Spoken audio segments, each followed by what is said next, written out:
Hello guys, Koloki here, doing another draft review. Today we're reviewing another Wild Sapphire draft, and I just want to go over some of the picks that I made and just talk about my decisions while I was trying to decide between the picks, just my thought process. Here I think the best pick is probably the Crazed Squirrel Titan. Just a 4/4 body for 4 that can also be, or for 6 that can also kill something when it comes into play. It's very, very strong. His main problem is he does cost 6, he's expensive. The other card that I was looking at is actually the Heroic Inspiration. I love that card, it only costs 1, but I don't think I can take it over to the other Squirrel Titan. And then here, the Corrupt Harvester is the best card in the pack. It's pretty bomby. It's better than the Sapper's Charge. Wild Aura, Phoenix Guard Trainer are all pretty good, but the Corrupt Harvester is definitely the best card in the pack. And then here I had to make a decision. This is kind of tough. There's no good blood cards or wild cards. I think the 3 best cards are the Buccanneer, the Heroic Inspiration, and the Hellhound. And the Hellhound's probably the pick here, but I was trying to look at the colors I am and if I wanted to go Ruby Blood or Ruby Wild. So I didn't really want to. I was thinking, for some reason, I just took the Buccaneer here. It's just a gut feeling. I just wanted to take it. But the Hellhound is probably the correct pick. It's such a strong troop. You can give it the evasion. You can give it flight if you're Sapphire. You can give it Spellshield if you're Wild, which is really, really good. Put like a Ruby Aura on it, and it's going to be tough to stop. But for some reason, I decided to take the Buccaneer. And then you can see that Ruby is pretty open here because there is a Burn and a Pyromancer. And the rest of the pack isn't that good. There's hardly any blood. I mean, the Priestess is okay. And the best wild card is probably the Briar Legion. So I decided to take that because I like to take it one early just to see if they start coming around and then start picking them up. But I probably should have started going Ruby with the Hellhound. And then I would have had a tough pick between the Burn or the Pyromancer, but I think the Burn probably would have been the pick. But there I took a Blood Aura, and here I take a Boulder Brute, which is one of my favorite troops, very, very strong. And then here I think I take, because I'm not sure, I haven't really seen any other blood really. I saw that second pick, Harvester, and I value Blood Aura really high. It's not like a big signal that blood was open or anything like that. And there's another Pyromancer, so Ruby is pretty open. I probably should have just switched over to Ruby. But sometimes you get stubborn when you're trying to make picks and you have something in mind, but you really shouldn't do that. You got to be aware of what the people are passing. And it's looking like Ruby is really open, and for some reason I just decided to take the Emissary because he's really good in Sapphire Wild. You get the Senseis, you can get the Buccaneers, the Squirrel Titan. I really like the Emissary in this color combination. And then here, I believe I probably just take the Feral Ogre. It's really solid 2-drop. If I end up going mono or something like that, or even if I don't go mono, he's still pretty good. And then the Wild Aura, I was really happy to see that late because it works great on the Boulder Brutes, and it's an excellent trick. And here the Evolve is okay, and the Ronin's pretty good, although I probably won't play it. The Headless Executioner is actually really good. I'm not going to cut it or take it. I'm not 100% sure I'm going Sapphire at this point. I still am considering maybe going Blood because the Corrupt Harvester and the Blood Aura are very good. But I'm just going to keep my options open. I should be Ruby like I said, but that's just not the direction I felt like going in this draft. I guess I just wasn't in the mood to draft it at this point. So looking at this pack and what I have, there's no really good blood cards. I don't like Pact of Life as a rare. It's not terrible, but it's not really what I want in a first pick. I'd rather, I think it's between the Buccaneer or the Wild Growth here. And so it's kind of trying to make a decision if I want to go Sapphire or not, and I decided to just go ahead and take the Buccaneer. The Wild Growths sometimes go kind of late, so I may even be able to pick it back up on the wheel. Here we have the Servant here, which is a 2/2 for 1, which is awesome, 2/2 flyer. But you have to play 20 unique cards, and in decks like this, I feel like the format in general, you want to have a theme behind your deck, and just by the nature of having a theme of a deck, you're gonna have duplicates of things. Because you're like in this deck, I want like Boulder Brutes and Wild Auras and Senseis and Buccaneers. So they're gonna have so many duplicates. When you have a Servant, you can't have more than like I think 3 duplicates or something like that of a card. Yeah, and then you have to have like all other uniques or something. So it's really it's a hard card to play. So I didn't pick that up. This pack, I'm going to take the Wild Aura, really, really strong, and then another Squirrel Titan. To see this late is pretty good. It is expensive, it does cost 6. You don't want to have too many 6 drops because it's it'll be really, really slow. But I'm definitely going to take it there. And here the Pheromones I think is the strongest card in the pack. really tricky. Good card to have, just a good option.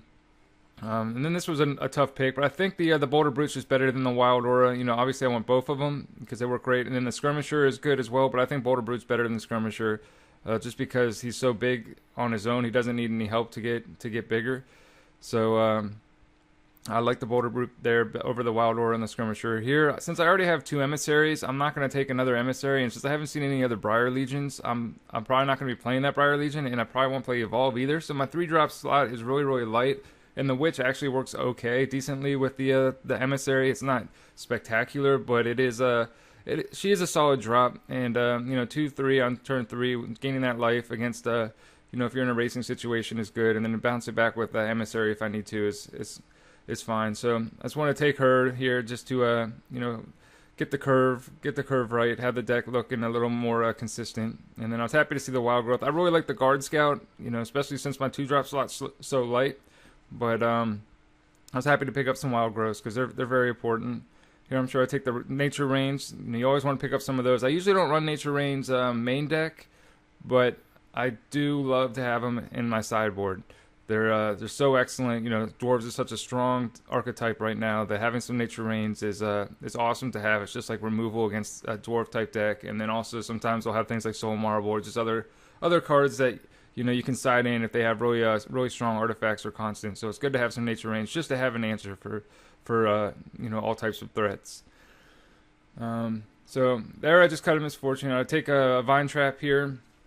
I think it's really good in this color combination. Just a really big butt. It can block a lot of the three power things, or it can you know, Survival of the Fittest. If we pick some of those up, it's really good against those. And then we open up an Eternal Guardian. I'm not 100% sold on Eternal Guardian in limited. She is so expensive. So now I'm gonna have 2 6-drops and an 8-drop, and I don't really have any ramp really to get there.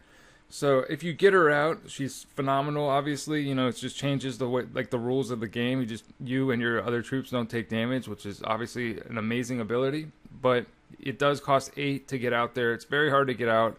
And if you're playing like an aggro deck, I mean, I don't even know if you'd want it in your deck. It's just like, you don't really want really expensive things when you're going up against aggro. So she's a gamble, but if you get her in play, it's pretty much you win if they can't deal with it. So I definitely took her, and I think she you know, something to at least have in the arsenal.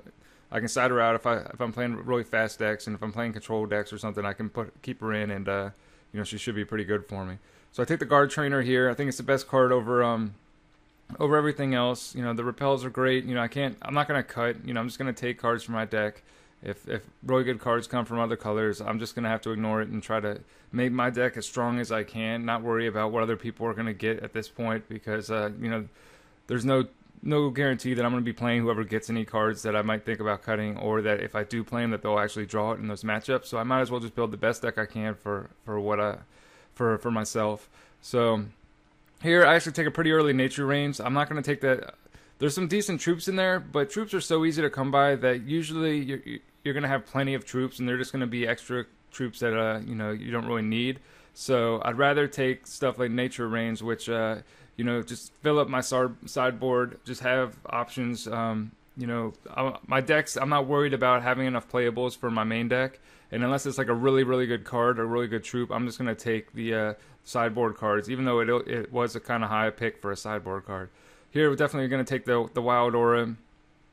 I think, you know, there's a late Sure Shot there, which is nice for Diamond. Diamond does appear to be open, but the Wild Aura, I believe I take. Maybe I was thinking about taking the Feral Ogre because my 2-drop slot is light, but I think you just have to take Wild Aura. It's such a strong trick, and it's exactly what you want in this deck.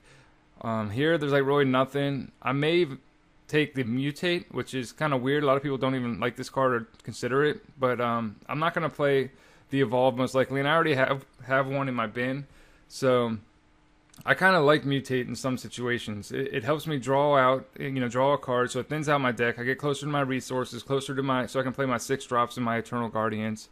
And then I also, it also stops, like, slows down aggro. You can use it as a combat trick sometimes, but you can also just put it on, like, their 2/2 guy that's beating you down and just change it to a 1/3, so you take less damage each turn, which is not the best, but it's still fine because you just draw a card off of it, no big deal. So yeah, I took the Witch there, and took the Wild Child. All these picks are pretty self-explanatory. But you know, if they have like a corrupt harvester or something, doing a mutate on that is still fine. You know, it could just be a nuisance for some decks. And you know, I played against a mill deck that had the spawn that you know, you change it from a 1/1 flyer to an 0/2 flyer, so it doesn't do the damage. And you know, I was happy to have it. So there's some applications where it's pretty good. But anyways, this is how the deck came out. I built it with Feather Drifting Down River, and I you know, I didn't play the pheromones. I basically kind of made it a little aggro-y. You know, I put in the Feral Ogres and a Wild Child and the Sprite. So I have a lot of solid troops on turn 2. I have the Wild Growth as backup. You know, for a good trick to get those early drop troops through. And then with the Buccaneers and you know, the Guard Trainer is actually a really phenomenal troop. It's like those are. If you're in this color combination, you want to pick up those Guard Trainers. Even if you're not specifically in this color combination, the Guard Trainers are usually really, really good. Just giving all your other troops flight is such a strong ability. So the deck's decent. You know, like I said, if I would have probably picked up on the signals better and just not been so stubborn, just took the Ruby and went Ruby Wild, my deck would probably be a little bit better. But, or definitely be better. You know, I'd have like Pyromancers instead of Wild Childs. And, you know, because I consider that card kind of like a filler card. It's only a 2/2 for 2. Doesn't really do much. But, you know, we've got a ton of good sideboard options, which is nice. You know, like I said, I got the mutates I can side in if I want to. I got 3 nature range, which is great if I go up against dwarfs. I got, you know, pheromones to put in, and 2 vine traps against aggro. If I need life gain, I can side in the petal, the wounded petal. So I got a bunch of options of things to do, but the deck looks pretty solid. And what you want to do is just build the deck with a good curve and good consistency. And I think this deck has it. So. Let's get on to the first match so I can show you how it plays out. Alright, so here we go. We are first round up against Nicholas, who is Pentachills. He's an online streamer on Twitch. He's a good player. You know, I know he's a thinker. He's got experience with the game, and he likes to you know, make decisions, make smart decisions, and think his plays through before he does stuff. So I know it's not going to be an easy matchup.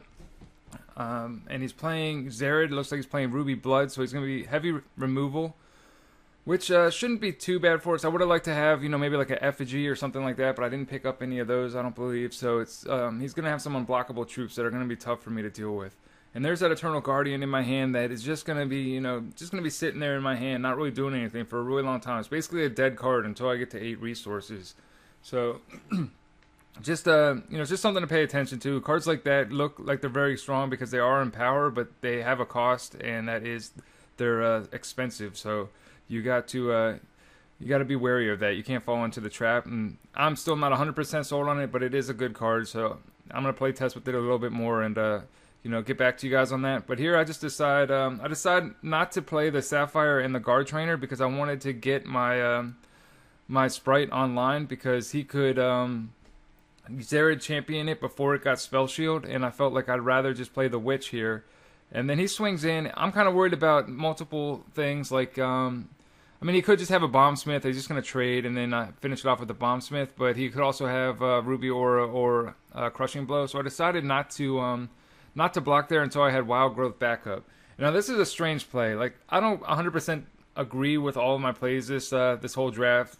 You know, I'm showing you the draft because I want to show you the mistakes that I made, and you know, just kind of go over why I made them and why potentially they're wrong. But I decided to block here with everybody, and my plan was to Wild Growth whoever he buffed up, or if he didn't buff up, just fine, just like go ahead and let him die. That's what my plan was. I probably should have Wild Growth the Sprite at least, because even he couldn't kill it in response. Like the other troops, he had mana open or resources available to kill my guy if I tried to buff up. So that's why I didn't want to buff up those guys. It was basically just a decision to buff up the Sprite, and I decided not to. And my decision there not to Wild Growth was basically he could respond to my Wild Growth. If I put it on the Sprite, he can't kill it, but he still could.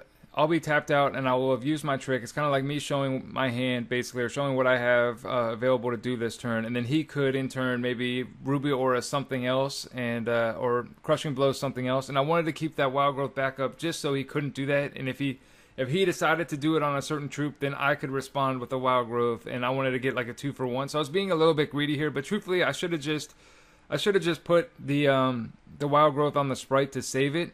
That way, you know, even if he puts a Ruby Aura on a guy and on one of his other guys, like, you know, the one I'm blocking the Witch with or the Guard Trainer, then it'll just be a 3/1 first or Swift Strike, and then next turn I could block and then Wild Aura, and unless he had another growth spell, then it would be really hard for him to get through. So I should have just saved my Sprite, because him being like a 3/4 flying spell shield is going to be really tough for his deck to deal with, because he's going to be playing heavy removal. I decided not to Wild Growth there. That was my reasoning before it, and I think it was probably a mistake. I should have just went for it. And another thing I wanted to point out is he has 3 shards in play, and he doesn't have a fourth charge available to kill my guy out. And I think this is the way you should play Xerath. You don't want to just use your ability to just do 1 damage or like kill something that has one defense. You want to kind of save that last charge. Keep your opponent guessing whether or not they have a resource in their hand. So you want to attack first, and then if they block favorably for you, you can drop your resource, and then activate the Champion of Power and finish off a troop, which is what he does. So he plays the Ranger, and then that guy's just going to be so problematic for me, like I was saying before. I don't have like any artifact troops and hardly any removal. So these guys are going to be a huge problem. If he has a whole bunch of guys that are unblockable, it's going to be tough. He ended up playing a Corpse Fly, and it was in a decision where I either discard the Eternal Guardian, which would probably be the right choice, and show it to him, or I was just going to go ahead and scoop. So I decided to just go ahead and go to the next game, because I had no answer for the Ranger, and it was just going to be a problem. But I ended up taking out the Eternal Guardian anyways, I believe, because it's just too slow against his deck, even though it is an artifact troop. And if I can get to 8 resources, it will be pretty much a game winner, because it's tough for him to kill that guy. It's just so slow. I doubt that I'll be able to live long enough to cast that. And if I'm already at 8 resources and still alive, I think I'm probably doing pretty well for the matchup. I think he wants to win fast, and I want the game to go long anyways. So I ended up taking it out, and I took a Wild Aura out. I basically wanted to speed up the deck, and I didn't want to have like really a lot of 4-drops plus cards in my deck. So I had enough Wild Auras. I just decided to take one out. All right, so we are on to game 2, and I decided to draw as I always do. So he gets to go first. I felt like he's got some aggro to him, but I don't think his deck is like super fast. If he had a bunch of like 1-drop type stuff, I would probably opt to play first. But I want the consistency, so like usual, I draw unless they have like a really really aggro style deck. And this guy's not too aggro. He's just playing stuff like the priestesses just to get damage through. So I wanted to have that card advantage and take away a card from him basically by drawing. And he plays a Corpse Fly. I go ahead and decide to discard the Emissary. It's not going to be that good in this situation right now. And I play the Guard Trainer, and then I have a Witch to back up so I can block his Corpse Fly, which is nice. And then he decides to go ahead and shrink my Guard Trainer and then finish it off with the Bombsmith, which I was happy with. That's fine with me. I still have my Feather Drifting Down River as backup. And then I go ahead and decide to block there. And if he wants to play another Bombsmith, that's fine too. I got a trick, so I basically get a ton of value out of that Wild Growth there. Killed his Corpse Fly and made him use a Bombsmith and kept my guy alive. So he plays a Witch, and unfortunately he hits my Boulder Brute. So now I've got a 2/2 Boulder Brute Spellshield guy. And I just decide, now that my guy's only a 2/2, I'm going to go ahead and try to be a little bit aggressive. He's not going to have a whole lot of answers for flyers, and I can swing in here. He's going to put him at 11, and if he uses his next turn to deal with my Wounded Petal, I'm still going to have that Glimmerglen Witch flying through the air, so I should be fine. And if he has like Burn or something like a terrible transfer, I have Wild Growth backup to save it. So he's going to need like a Murder or something here, so I felt like it was a good idea to go ahead and use the ability. But unfortunately, he's got Extinction, which just wipes the board. It's such a strong card, one of the best cards in the format, just because it helps you when you're behind, whenever you need it. It's awesome to use it if you're behind, but if you're ahead, you don't need to use it. You basically get to choose your spots, and that's why it's such an impactful card. And it gets around Spellshield. It's just it's so strong. So even though he's playing like a heavy troop type deck, he's playing a lot of priestesses, which come back and or search out for another priestess when they die. And he's playing Corpse Flies, which get value when they come into play. So playing a card like Extinction isn't actually bad at all in his deck, even though he's playing a lot of troops. It's fine. It's just a solid card all around, and I was not happy to see it. So I played the Boulder Brute here, just went ahead and Wild Aurored it so I could buff it up. I'm not going to swing in to his guys and let him kill my guy. The only way that he can get rid of that Boulder Brute now, unless he has another Extinction, is to basically kill him in combat. So I decided to Buccaneer the Vulture here, so that way he has 6 attack power on the board, and then I can Wild Growth, and my guy will be able to live if he decides to block, and if he doesn't block, I get to kill him. So it puts him in a really tough spot. He either chump blocks, double blocks, hopes I don't have a trick, or just takes 4 damage and risks losing. So he decides to double block, and then I kind of blow him out there with the Wild Growth, and then he has a terrible transfer, so he gets back a little bit of life, and then I just draw one of my Wild Growths again right off the top, and that was just enough damage to finish him off. So we get that game. It's a pretty close game. The Extinction is such a scary card because it just makes your opponent not want to take advantage of any tempo that they may have. Like if they're in some situation where their opponent's on their heels, they can't overextend because they're just that threat of extinction. And you'll see in game 3 that it changes the way I play the game. Whether or not it's right or not, it's hard to say, but I always have the thought that he could have an extinction in his hand, and you have to kind of play around that because you don't want to just throw all your guys on the board, then he just wipes them off, and then you don't have anything else to play. It's such a terrible situation. So we're going to game 3. And he has a turn 2 Priestess, and I have a kind of slow, not a slow hand, but I have a lot of Shards in this hand, which I was not happy to see. And he's got another Priestess on turn 2. I don't block with the Feral Ogre. Here I decide actually just to Buccaneer his Priestess that's unblocked, so I can push through 3 damage. And this is where Buccaneer really shines. When your opponent goes first, they have they're kind of aggro. And you can basically just slow them down so much because not only does it just bounce one of their guys back to their hand, but now he's a body on the board to block and just stop so much damage. So such a huge swing there for that guy. Buccaneers, that's one of my favorite reasons to play Buccaneer. Just the early turn slowdown of aggro type decks. So here, since he's tapped out and I know I can swing through 3 damage here in the air, I go ahead and decide to give this guy flight. My hand's so slow, I feel like I just gotta try to get this guy in the air and just try to do some damage because I don't really have much else to do. Like I could wait around and hope to draw a Boulder Brute, but there's no guarantee I'm gonna draw one. And if I just sit around, he's got 5 cards in hand still, so I feel like I just gotta get that damage through. And if I just swing on the ground, he's most assuredly gonna block. So I decided to go ahead and put him in the air. Then he has a Corpse Fly, which is kind of a bummer because now he can block my Feral Ogre, but I still decided to go ahead and swing in with both. He's only got 1 shard. If he had a burn, that would be a pretty big blowout, but I hadn't seen one, so I decided to go ahead and Wild Growth there so I can push through damage because he has Crush. So I did 5 damage to him, and then also now I know I can do a Squirrel Titan next turn. So because he drops a Vulture, I'm not going to play the Squirrel Titan because I don't want it to just die. And, I'm just going to go ahead and swing in with both. If he wants to trade, that's fine. Now, I had the option there to go ahead and Wild Aura my other guy, putting him to 4 and making my guy lethal. And I really thought about doing it, but it's if he has removal, it's a big blowout. And I still was considering also maybe he has the Extinction, and he'll just go ahead and Extinction to wipe him off the board there. So I wait till the end of his turn after he plays stuff. And, it was actually beneficial, too, because I had an extra card in my hand, so that Witch had a higher chance of missing, which was good. And then I decided just at the end of turn, give him the buff, and then Squirrel Titan if I wanted to. But again, I'm still worried about that Extinction, so I don't even Squirrel Titan there. I could have, if it was for the win or something, I would have, but, it would have only put him to 3, and then if he happens to draw Extinction or has it in his hand, then it would, I'd have nothing. Like, it would just be game over.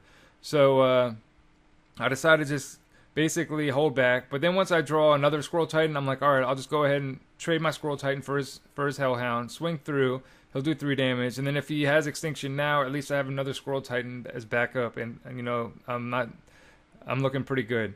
So he taps almost out again, plays those guys, and I just just kill one of them, and I can swing through with the Crush guy, and there's nothing he can do. We were able to get out game 3, but that was a close match, and that was a tough opponent, so I was happy to get the win.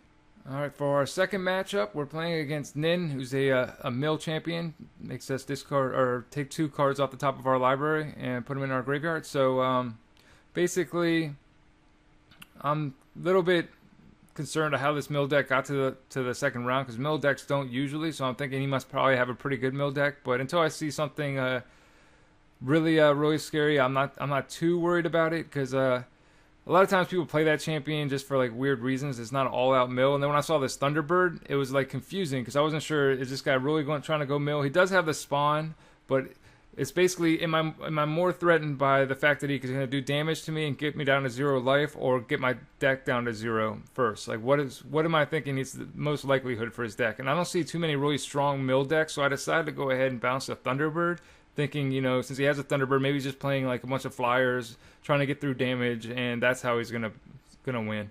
And then he plays this guard scout, which I think is a better matchup or a better troop choice in this type of deck if he is playing mill than the Thunderbird, because it's more defensive, and you just want to kind of stall while your opponents draw cards and you mill more cards, so that way you stop the damage while you basically try to win by milling them out. So I like that guy better than the Thunderbird, especially in this matchup.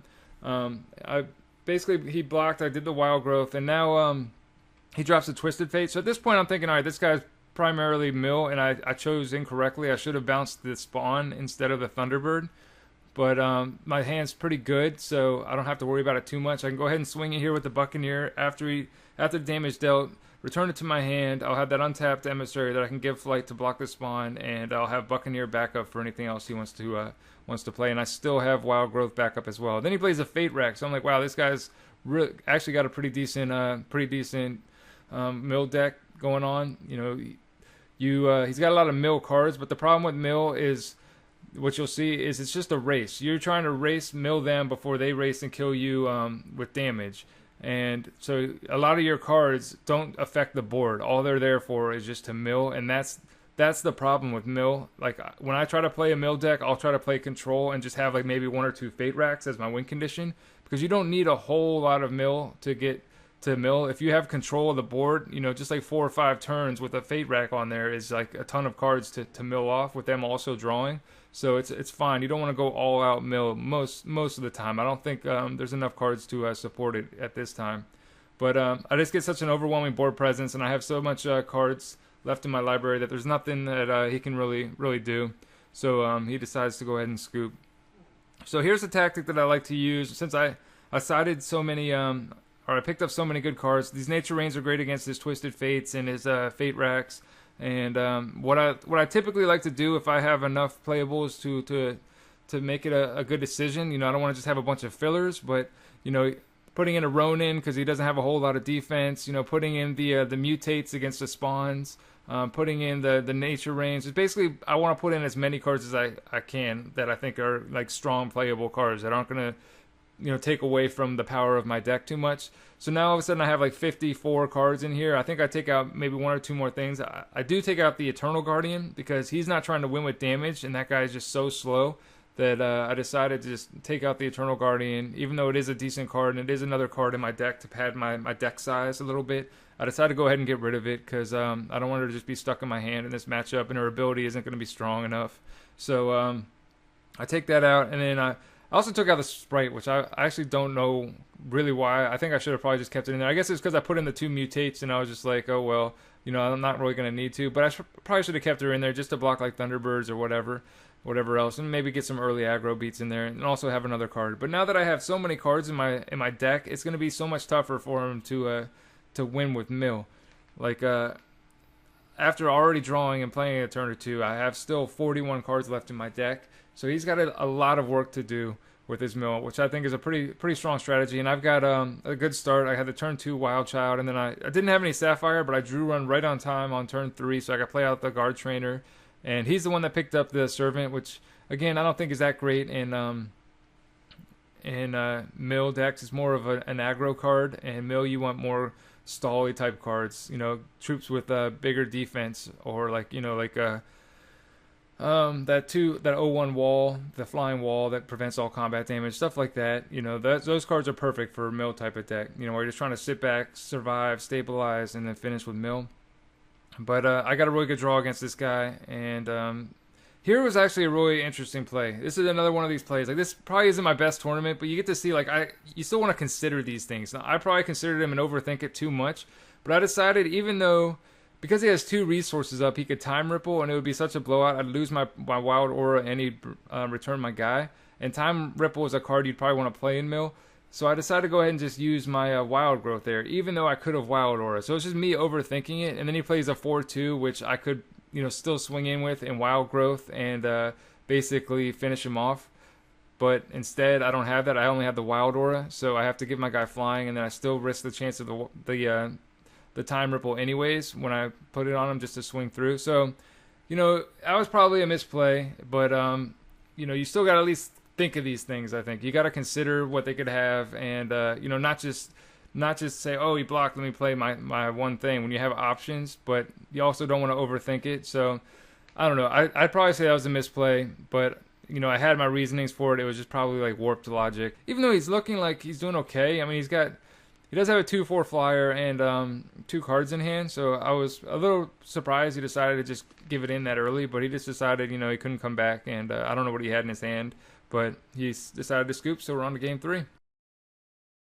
Alright, for match 3, we are up against another Zerid champion, which is not that bad against us. I usually draft decks where that champion doesn't affect me too much. I usually don't play things like Thunderbird or 1 toughness troops that much, other than things like Sensei, where you're going to get value out of him anyways. So, and that's actually a pretty popular blood champion, if not the most popular. So I don't mind going up against him, because I usually have a deck plan in mind to get around that champion.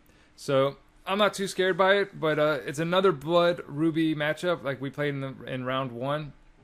So I'm a little interested to see how he built his. Sometimes they're really aggro type decks. Sometimes they're a little bit more control-y with just all the removal with like burns and ruby lances and terrible transfers and murders and all that stuff. But his first play looks really strong. He's got a Corrupt Harvester. And I decided, since he's tapped out, there's like no way he's going to block. I'll just go ahead and swing in with both. I can't block anyways. And if he did block, I would trade with the Wild Aura and the Sensei to get rid of that Corrupt Harvester, just because that guy is such a good troop. I drew pretty well this game so far. I put the Wild Aura on my 3/4 flyer guy, so we can't deal with that at all. Now I got another Spellshield guy, so it's just basically a race, but he's gaining a bunch of life a turn, 3 life a turn. He decided to go ahead and Crushing Blow just to do a little extra damage and gain a little bit extra life.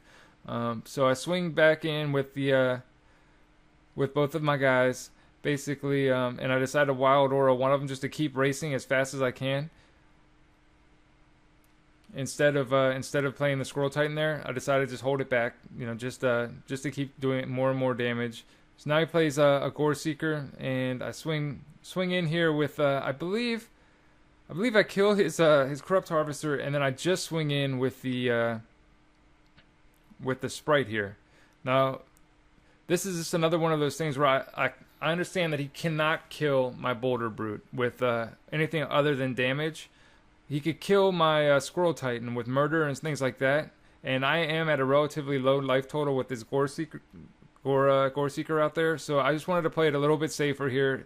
Like, unless he has evasion, this Boulder Brute is just stalling him out, and if he has growth or something like that, then I can block, and with my Wild Aura backup, just blow him out. So I feel like I'm in no hurry at this point. Even though my life total is low, I think it's actually a safer play to keep the Boulder Brute back, and that's what I decided to do. So, he swings in. At this point, I'm thinking, all right, this is awesome, because he's going to have some kind of growth spell. So he does. He has a Crushing Blow. So now it's a 6/2 Switch Strike. So it would kill my guy, but I got the Wild Growth back up. And now I'm thinking, like, there's nothing he can do, really, because he can't have another Crushing Blow. He's only got 1 card in hand. He can't have another, like a Ruby Aura or anything like that. It won't be enough power. So now I'm basically, he's got 1 card in hand, and I have all these troops on the board. So I just swing in with everybody, and then growth one of my guys that's Swift Strike or Spell Shield, and we get game 1. So didn't see a whole lot from him. Saw a little bit of combat tricks on the Corrupt Harvester and the Gore Seeker, but nothing too crazy, nothing too aggro-y.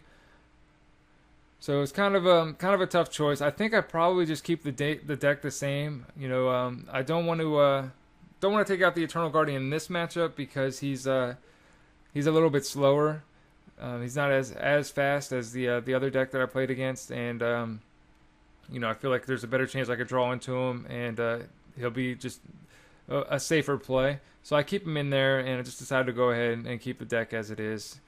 because it seems like a pretty solid matchup. I didn't see anything I need for Nature Rains or anything like that. That hand I had 2 Feral Ogres and 2 Sapphire, so it was just a really terrible hand. So I decided just to throw it back and see what else I'd get. And this hand's not tremendous, but it's at least a little bit more stable. You know, I'm gonna have more options. I got both shard types, and I do have at least a couple plays. So I decided to go with the guard trainer, which I just drew first, so I can get my Glimmerglen Witch flying. And I'm not gonna block because we saw that he has crushing blows and stuff like that. So I'd rather get more value. You know, being able to wait until I have a shard open so I can wild growth after he tries to use a trick and maybe get a 2-for-1. So I really like wild growth in this matchup. You do have to be careful though. If you don't want to like just block and then wild growth your guy, because then they can respond and kill your guy, and basically they 2-for-1 you. So I'm happy just taking trades here. Like if he doesn't do anything, I would just let my witch die and trade for the arena brawler. But if he decides to buff up his guy, then I'm gonna respond and use my wild growth to save my guy. So he does have a combat trick, so I decided to use a combat trick of my own. And the good thing is, like, even if he has another crushing blow, it would put his guy up to a 5 defense, and my guy would still kill it. So I was happy with that. He'd have to have another, like either a Ruby Lance in response or a Ruby Aura, and he doesn't look like he has either of them. So I was happy about that. But he has a Bomb Smith. It looks like he's stuck. He doesn't have blood. If he did, he could have gone ahead and used his Zerad ability instead. So I decided to swing in just because if he's got removal and I play my Boulder Brute, he's going to kill it in response anyway. So I might as well just swing in there.